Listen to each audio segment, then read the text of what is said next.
Okay, so let's look at type 2 of improper integrals. We looked at the one where we saw infinity and negative infinity for the limits of integration.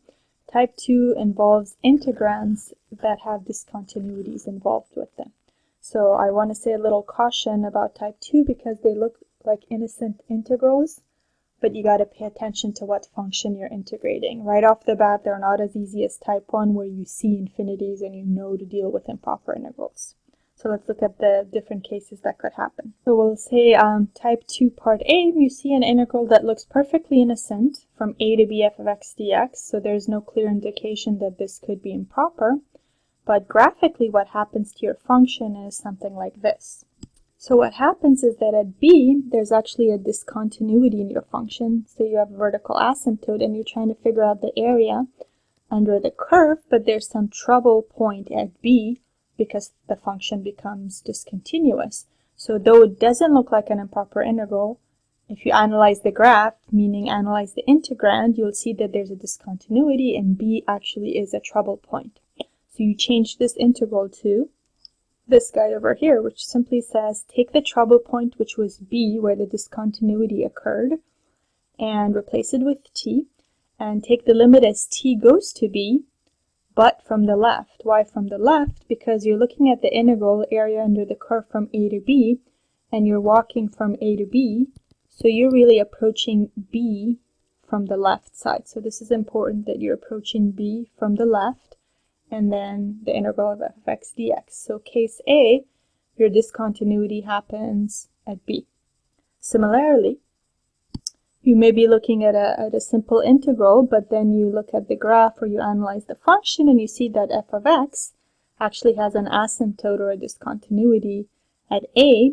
So a is the trouble point, b is perfectly fine, and so you change the integral and analyze the limit. The integral from t to b f of x dx. So the trouble point here was at a, where the asymptote occurred. So you replace a with t. And then you take the limit as t goes to a, but now you're looking at the integral from a to b, so the only way you can reach b is really from the right side. You're going towards a from the right side, so you approach a from the positive side. Whereas here in the area that you were interested in, the only way you could approach b was from the left side, and you had b from the left side. So again, you look at where your area is and whether you're approaching that trouble point from the right or from the left, and you set up your limit accordingly.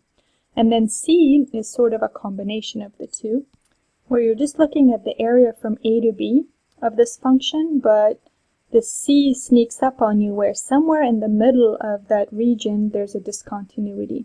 So you got to break up your integral from A to C and then from C to B, and then accordingly replace C with the trouble it causes and introduce limits. So it's kind of like combining the two pieces, where the discontinuity or the trouble happens in between your interval.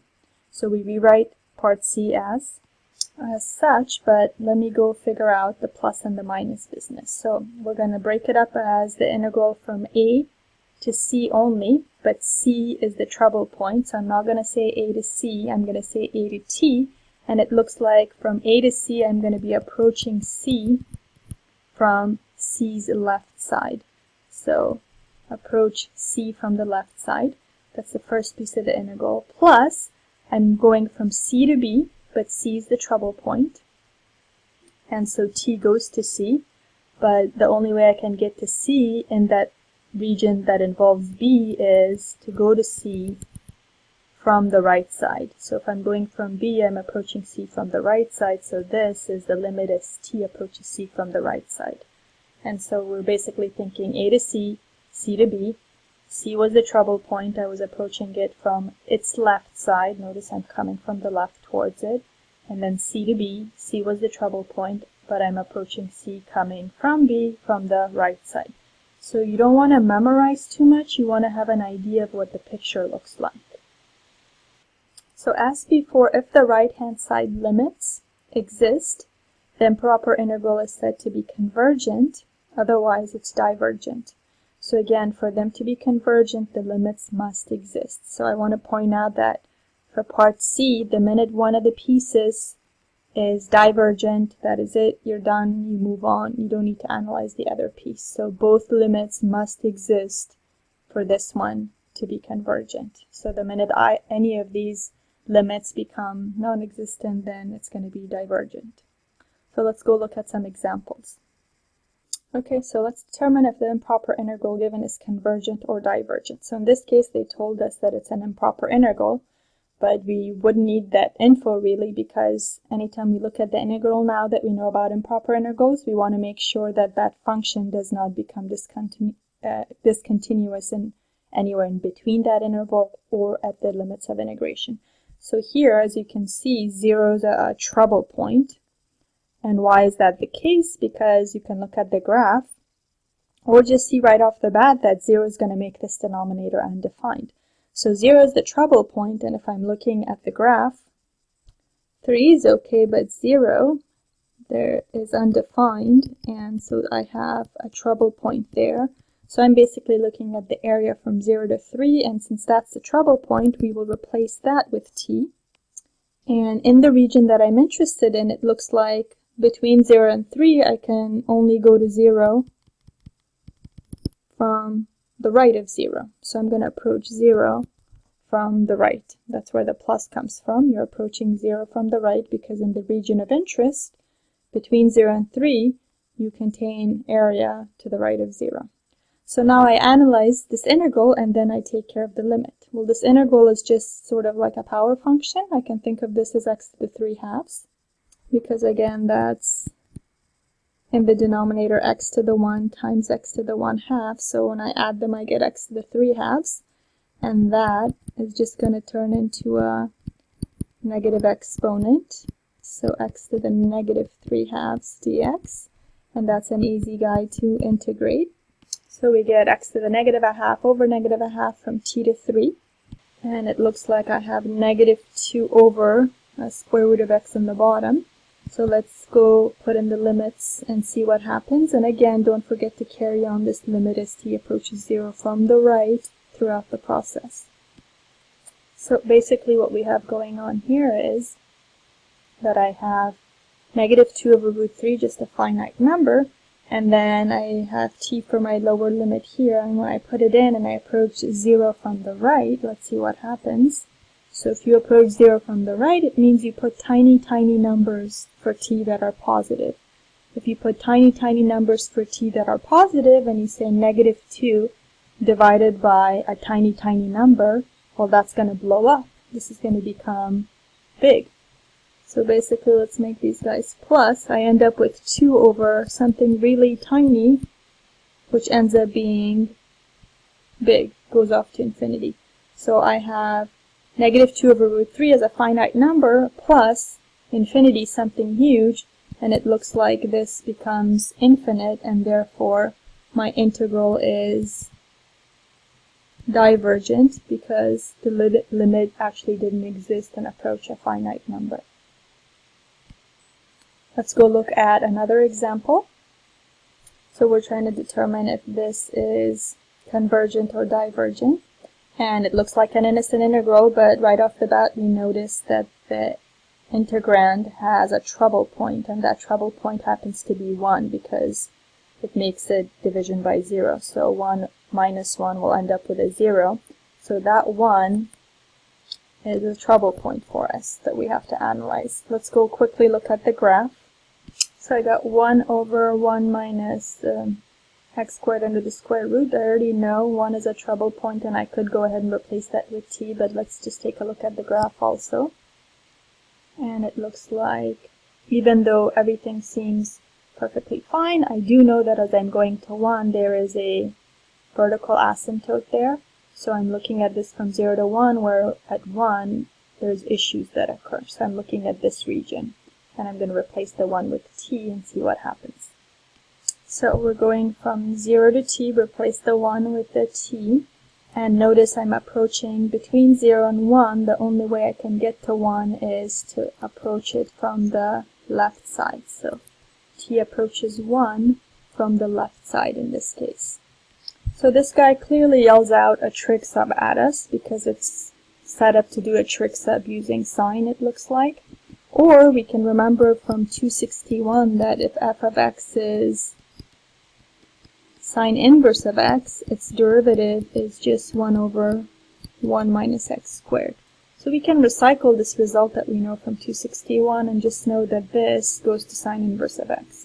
Again, if you don't want to do that, this is just a trig sub. We've gone over that. You would let x be equal to a, which is 1 sine theta, and then find your dx to be cos theta d theta, and carry on, and you would end up with the same result. So we're just going to use this and say that the integral of 1 over 1 minus x squared is actually sine inverse of x. And we're analyzing it from 0 to t, so let's go plug those guys in. So we plugged in the t, plug in the 0. Sine inverse of 0 is going to be 0. You can punch that into your calculator or know that the angle 0 has its sine as 0. And sine inverse of t becoming 1 from the left, so if you want, you can put like 0.99, 0.95, but approaching 1 from the left, basically what angle has its sine inverse to be 1, and we know that that angle is pi over 2. 90 degrees has a sine value of 1. So as we approach it from the left and put in values closer and closer to 1, we're going to get an angle of pi over 2. So since we got a finite number, we actually get that improper integral to be convergent. Let's look at one more quickly. This looks like an innocent integral, but we do know that this has a discontinuity at 0, and the interval that I'm looking at is between -2 and 3. But at 0, there's a discontinuity. I don't like that there. So I can look at the graph or just know that 0 is a trouble point. So let's break this up with the trouble point and then get rid of the trouble point using limits. So 0 to 3, 1 over x to the 4th dx. So I just wrote x to the 1 over x to the 4th as x to the -4th, a power function, easy to integrate. We replace the 0 with t from -2 to 0, the trouble point. Now, from which side am I approaching 0? Well, if I was at -2 going to 0, I'm approaching it, it looks like, from the left.